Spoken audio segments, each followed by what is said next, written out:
Zikuchita kuonekeratu kuti boma la nyuwanili ndi zoti lukondedwa ndithu ndi anthu kuti mpakana pamene zikupoyera fanzi ili so much willing kukonzeratu zisanachite kuonongekeratu koma ambiri kwenikweniko ndapatu palitu aja kubongera public affairs committee kutchalenjatu ndithu di boma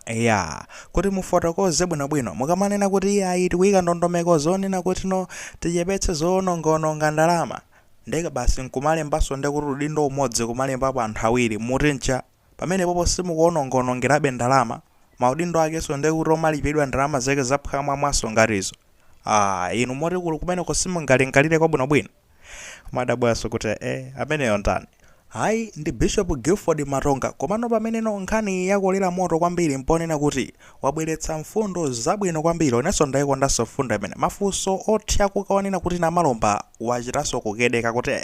imani kaeni ndiuyankhani nkafunse kaye mafunso ake ndotani. Mukudziwa kaleto kuti ngati mbali imodzi yokonza chuma cha dziko lino boma linapanga zilinganizo zonena kuti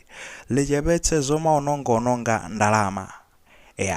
komanso boma lomwelo linapezeka tino litangopezeka kuti lalowa kumene awa a DPP anapereka ma secondment kwa anthu ena ake omwe ankagwira ntchito mbomamo mamoti awachotse ntchito pomaganizira kuti anthu ozone kuti anala kongeresi akhoza makasokoneza kumeneko mkungu asunthapo kukayika bwina ayi tifotokoze bwinobwino makamaka nkhani ya secondment nanga zizunguso pena pake tuzimakhala zosokonekera. Okay, tifotokoze motere konena kuti boma la Malawi lili ndi ma department osiyanasiyana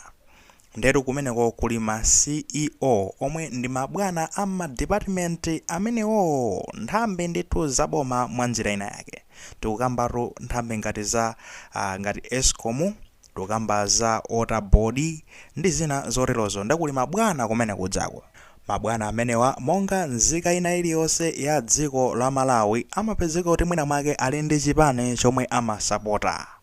Now chindekuti boma likalowa la nyuwani kumapezeka kuti mabwana amene aja amafunika mwayikonso mabwana a chipani chanu cholinga chonena kuti asamakasokoneze zinthu zina ndi zina asamakagwiritsidwe ntchito ndi andale akumbali yotsutsa kuti mwina mwake asokoneze zinthu mwachitsanzo abwana aku Water Board ya ku Lilongwe tingoyerekeza kuti iwowo ndi achipani cha MCP koma boma lomwe likulamula ndi achipani cha DPP chomwe zichitike ndi chani aja ku chipani cha MCP kwatuma abwana wawo poti ndi membala wawo abwana mupange zonena kuti mutseke madzi onse asamazungulire mu Lilongwe anthu akhale opanda madzi anthu akuyende kuti aziti boma likulephera maoneti ndeti adze foti ngachipani cha MCP basi lupanga zimenezo ndeti mu Lilongwe monse madzi kulibe boma iliso lolephera boma ilolephera ndoifanya zimenezozo anthu amene aja amene achotsedwemo boma la nyuwani lija likalowa ndekuti a DPP amene achotsa anthu ngati amene aja kuti ayikemo anthu awo onena kuti azigwira ntchito limodzi ndekuachotsa kuja fo aja amakhala kuti no analembedwa ntchito ndi boma ngati ma civil servant ndikovuta kwambiri kuti mungoachotsa opanda ndekuti nokuapatsa zipepeso chani umpeza kuti boma liwononga ndalama zambiri kwa basi kwalipira anthu ngati amene ajawa ndekupewano zonsezono anthu aja amangosunthidwa muzilandira salale yomwe munalembedwera kujeni ku Water Board ku china chilichonse ma benefits onse kaya malandira ku mafuta kaya oyendesera galimoto chilichonse chimene malandira kumene muzilandira komano sitikufuna zonena kuti muzigwiranso ntchito kumeneko tikusunthani muzikaphunzitsa ku Mzuzu University fambiriwo zikuoneka kuti anali madoloso anali maziphunzitsa ku ma university asanapite m'malo ngati amenewo ndekuti asuntha ndikuapititsa kuti ku Mzuzu University kuja kumene kuja azilandira ndekuti ndalama zina zilichonse mene zikuyena zikhalire ndalama zochoka ku Lilongwe Water Board koma agwira ntchito ku Mzuzu University kupewa zonena kuti akatango achotseratu akasuma ku court ndekuti mwina mwake ivuta mwayiona. Now here we are ndekuti no anthu aja anachotsedwadi ndipo kunalitu kagulu ka anthu mwachitsanzo akankwamba kumenda amenewotu anali a CEO abwana aku Escom anapezeka kuti anachotsedwa kupitisidwa kumubasi kuja amati kunali ku polytechnic kuja azikaphunzitsa kumeneko a Robert Hanja nawonso analitu abwana a Blantyre Water Board anapititsidwanso komweko kukaphunzitsa. A John Makwenda nawonso analinso abwana aku Central Region Water Board nawonso anapezeka kuti atumizidwanso komweko. A Duncan Chambamba nawonso analinso abwana achani aku Southern Region Water Board anawonso anapezeka kuti atumizidwanso kuti komweko. Ndekuti tikunena tikupole kumeneko. Kunenso ndekuti timu ina inatumizidwa ndekuti ku Mzuzu University. Ndeti panalino Maxon Chitao omwe anali abwana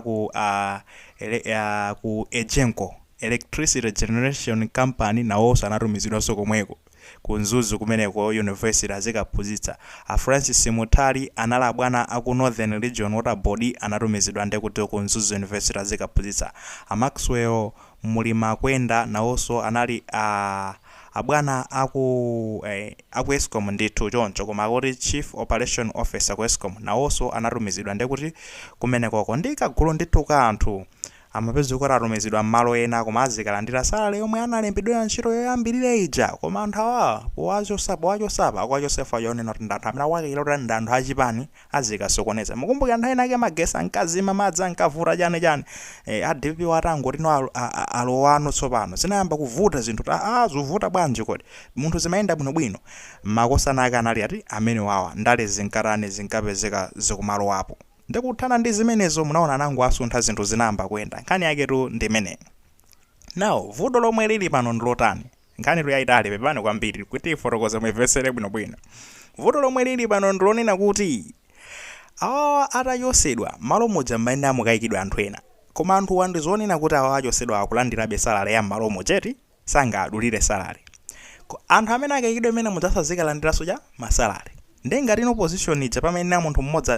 ngati salary ya malo amene adzawa mwina tingoyerekeza mwina kaya ndi 1 million magaya amalandira ndalama mabig ndekuti no kaya ndi 1 million edit kaya ndi 1.5 million ndekuti no pazipitano 3 million tsopano fande kuti no papita anthu awiri onse no agwira ntchito koma amalandira ndalama pati malo amozi position imodzi uja wanyuwani uja azikalandira ndalama imeneyo. Awo aso akalana apangidwa secondment iwa aphunzitsa ku Mzuzu wa university azilandiranso ndalama yakiti yomweyo ndekuti no uyampase 1.5 uyisa ampase 1.5 million pamene mwina nakhala ku Mzuzu kuti bweza alandira ndalama yochepa kaya mwina bweza kumalandira kaya ndi 800,000 kaya ndalama zingati olana kangochosedwa ndekuti sibweziso ndalama imene chaso ikurani ikupezeka zonotera akuyipereka nda akulipira anthu awiri pa position imodzi pamene wina uja sakugwiranso ntchito ku water board kuja koma akulandira ngati akugwira ntchito ku water board. Pamene pabwererano ndani uyuyu Guilford Matonga bishop amene ndi mmodzi mwa akuluakulu azipembedzo amene amayimira Amalawi ankhulira Amalawi bungwe lija limatchedwa Public Affairs Committee. Uyu ndi mneneri wa bungwe limene ndanabwerano ndi maganizo amene wakuti inu mukunena kuti mufuna muziseva ndalama munatuza choncho ya iti seve ndalama tisaononge zambiri mupanga chenchani ukundemesa kuononga ndalama inu osangonchosa munthu uyo bwanji mukunsiya pamene popo azilandira ndekuti no masalale tizilipira position imodzi zilipira pa anthu awiri munakamuchosa ndekuti ndalama zimene zosasevedwa mwayione meneyo ndeku mukamanena kuti no kuseva ndalama kwa kulipa lino penepa achosena anthuwo chimene mukulephera kwa achosera ndi chani angochosedwa kumene koko ntchito yanu yatha bwana basi kayazita achosa pa zifukwa za ndale koma achose fadinoro mukati mwasiye kumene kwa azingoonongabe ndalama kodi inu simukutha kuona zinthu ngati zimene zizi pamene amalomba anabwera anamwalomba ndi mufotokozapo chani atayimvala point ili ndiyoona pamene kuti ine ndisaname iyo kanene ithawe iyi sindingakwanise kuyankhani panopa nimundilole ndikafike kuntunda ndikatani ndikafunse kumene koko ku office ya president ndi cabinet kuna kuti kodi issue iyi ndatipange deal nayo motani tithani nayo motani chifukwa zimene zikukambidwa zindendija ndi point yone kuti no ndiona ndithu ndatipange bwanji pamene papa nde ine ndizakuyankhani ndikakatani ndikakamva kumene koma point ndi point yofunikira kwambiri imene ife sitinalingalirapo ayi ndithu kumaona zoti apakaja akubweretsa mapoint abwinolo inenso ntayionaso mwinanso inunso mungathenso kupanga lizoneze ndi zokhazokha kuna kuti Bishop Guilford Matonga wabweretsa point abwino kwambiri mwasungiranji anthuwo achoseni amenewo achoseni usati wachoseraso ja anthu kuziwa zonena kuti tinaonako effect yawo kungwasiya amene waononga nthawi imene anali kumeneko murangolowa kumene madzi anavuta magetsi kwamba zinthu zimachitika foti magaya amene wana kumeneko achosedwa amenewo timaitozo zoti apapa ndifa yona atumidwa anthu awawa ndi ndandali kuti napangize zolingana boma la nyuwani lioneke lolephera achosedwa amene kungochoseda magaja zinthu zidzakhala ngati zampopanga stable nde mungu achoseratu ntchito amenewo azilandiranso misonkho achosene ntchito amenewo achoseni tikateonde kuti tisevaso drama akaone zina zochita nthawi yolima ino kakapeza maminda azikalima komano misonkho ya Malawi itetezeke ndalama zija zigwire ntchito yothandizira ndithu kubwezeretsa chuma cha dziko lino. As we are talking now, fans yaku nkhotakota kudwangoku akuvutikabe humanitarian crisis akufunikira ndalama akhala m'maschool broko chakudya alibe chana anthu amene afunikira tiasapoti ndalama zimene tikukhuthula kwa anthu awa tikhoza kuzikhoza kuthandiza anthu amene aja osati anthu awa nena kuti so opandaso osakondaso dziko. These guys were not patriotic. Tinaziona mene amapangitsa madzi azisowa kupapangisa zonena kuti magesi azizima kumalanga nzika za dziko li anthu osakonda dziko nde achoseni paka chibwibwetete achoseni inu mukuiona bwanji nkhani imeneyi tiuzeni maganizo anu mu comment section wapalemezanso maganizo anzathu akuti